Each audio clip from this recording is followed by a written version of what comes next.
Hello everyone, আসসালামু আলাইকুম। Welcome back to my channel. কাছে দূরে, দেশে কিংবা দেশের বাইরে যে যেখান থেকে আমার ভিডিওটি দেখছেন সবাইকে জানাচ্ছি আন্তরিক শুভেচ্ছা ও অভিনন্দন। তো আজকে চলে এসেছি আপনাদের মাঝে সাধারণ একটি রেসিপি নিয়ে। আশা করছি রেসিপিটি সবার কাছে ভালো লাগবে। তো চলুন কথা না বাড়িয়ে আমি মূল রেসিপিতে চলে যাচ্ছি। তো ফার্স্টেই আমি একটা প্যানে দিয়ে দিচ্ছি কিছুটা তেল এবং দিয়ে দিলাম কিছুটা পেঁয়াজ কুচি। এখন পেঁয়াজ কুচিগুলোকে আমি একটু ব্রাউন করে ভেজে নিব, এতে করে তরকারির সঙ্গে মিশে যাবে, তা না হলে পেঁয়াজগুলো আস্ত থেকে যাবে। তো পেঁয়াজগুলো ভাজা হয়ে গেছে। এখন আমি দিয়ে দিচ্ছি আদা এবং রসুন বাটা, গুঁড়ো মশলা দিয়ে দিচ্ছি, মরিচের গুঁড়া, হলুদের গুঁড়া, জিরা গুঁড়া এবং স্বাদমতো লবণ। এখন মশলাগুলোকে খুব ভালোভাবে কষানো হয়ে গেলে আমি দিয়ে দিচ্ছি তার ভিতরে মাছ।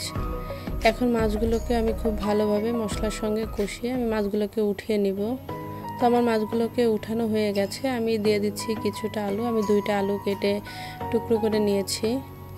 এখন আলুগুলোকে আমি মশলার সঙ্গে খুব ভালোভাবে মিক্সড করে কষিয়ে নিব।